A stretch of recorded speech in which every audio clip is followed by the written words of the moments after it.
ازيكم عاملين ايه؟ يا رب تكونوا كلكم بألف خير. فيديو المرة اللي فاتت كنت مصورة فيه ولادة القطة تونا، وكانت أول مرة تولد، وكانت الولادة غير ميسرة بالمرة، ووريتكم كل تفاصيل الولادة المرة اللي فاتت، والبيبيهات للأسف كانوا كلهم ماتوا. المرة دي تونا ولدت تاني مرة، وكانت الولادة دي مختلفة تماما عن المرة اللي فاتت. تعالوا مع بعض أوريكم تفاصيل الولادة المرة التانية، وايه الفرق بينها وبين الولادة المرة الأولى، أو ايه الحاجات اللي أنا خليت بالي منها عشان ما أقعش بنفس الغلط. أولا كده قولوا بسم الله ما شاء الله، وتعالوا مع بعض نشوف تفاصيل الولادة للمرة التانية.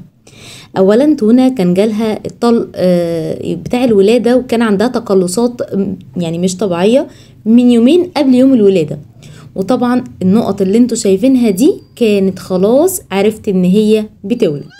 ولدت فجر يوم الجمعه، وكانت تعبانه جدا طول اليوم، كانت يعني خلاص على وشك الولاده، وكنت قاعده اصلا بقالي يومين منتظره بقى اي لحظه تحصل فيها الولاده. اللي شاف الفيديو المرة اللي فاتت او اللي ما شافش يروح يشوفه. تونا من القطط اللي هي عصبية جدا، مش اي حتة ترتاح لها، فكانت قاعدة بصوا مش مرتاحة في مكان. انا كنت محضرة لها مكانين الولادة، المكان ده في الدولاب، هي اصلا كانت المرة اللي فاتت مغلباني عشان تدخل الدولاب، وانا اللي كنت منعاها، فكانت مش عايزة تولد، وكان عندها تعثر بسبب ان هي مش مرتاحة. ودي كانت اول نقطة في الولادة بتاعت المرة اللي فاتت، وكنت انا غلطانة فيها. وتاني مكان كنت عاملاه لها، كنت حاطه لها كرتونه في نفس مكان في نفس الاوضه، ومغطياها ومخليها لها الدنيا ضلمه فيها وكده. برضو كانت بتروح هنا شويه وهنا شويه. عايزه اقول لكم في مدار اليوم كله كانت بتحاول تشوف ايه اللي يريحها اكتر. حتى هتشوفوني مصوره لكم ان هي برضو يعني زي ما انتم شايفين هي خلاص قاعده هتولد اهيت، لكن في قلة راحة برضو، يعني عمالة عايزة يعني تفاضل بين المكانين بحيث يكون 100% مرتاحة فيه. طبعا زي ما انتوا شايفين دي خلاص هي بتولد، علامات الطلق فيها. وزي ما انتوا برضو شايفين دلوقتي ان هي خرجت خالص بره الدولاب، وكانت راحت ناحية الكرتونة على يعني على جنب اهي الكرتونة، دخلت وقعدت تشوف فيها شوية وبعدين خرجت.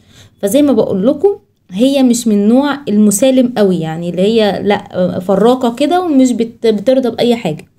ده كان وقت كده بريك للتقلصات اللي في الرحم عندها شويه، فكانت قاعده بتاخد بريك. وبدات الولاده بعدها على طول.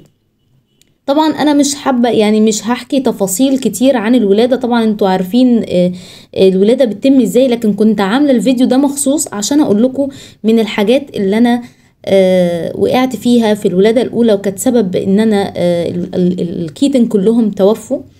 في واحد كان نازل ميت اصلا، والثلاثه التانيين انا ما لحقتهمش.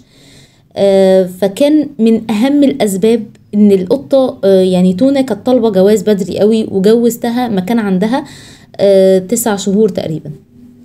فده كان سبب يا جماعه بجد. القطه ساعتها ما بتبقاش فاهمه حاجه، مش فاهمه تتعامل مع الكيتن ازاي، ما كانتش بترضعهم. وانا طبعا كنت فاكره ان هو القطط خلاص هي فاهمه، فكنت سايباها خالص وما كنتش بتدخل ساعه الرضاعه. واكتشفت مؤخرا بعديها بيوم كامل ان الكيتن ما رضعوش خالص، وده كان سبب ان هم يضعفوا جدا وما بدأوش يرضعوا حتى ولا يكملوا رضاعه، لانهم خلاص كان يعني كان اللبن اتحجر في عندها، وهم كمان كانوا ضعاف ان هم يقدروا يشفطوا اللبن. من تاني يعني من يعني المره دي تاني الولاده دي كانت خلاص تونا هي كانت عندها 1 و3 شهور، فكانت بصوا فارقه معايا تماما بقى. اولا هي زي ما انتم شايفين كده برضو رجعت مكانها، رجعت في الدولاب وخلاص حسيتها استقرت، هو ده المكان اللي انا هولد فيه.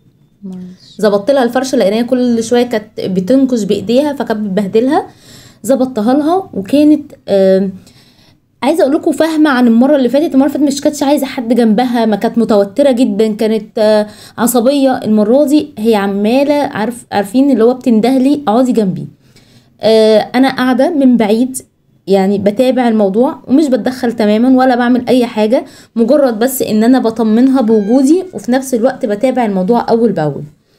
وكمان من الحاجات بقى اللي انا فهمتها ان انا لو يعني اول ما تولد لازم اتدخل في موضوع الرضاعه ده، وافهم الاطفال الكيتن يعني مكان الرضاعه فين، عشان مش بيبقوا عارفين قوي. زي ما انتم شايفين التقلصات كان عندها قويه جدا، وهي عايزه يعني بتولد كده خلاص اوريدي دخلت في مود الولاده.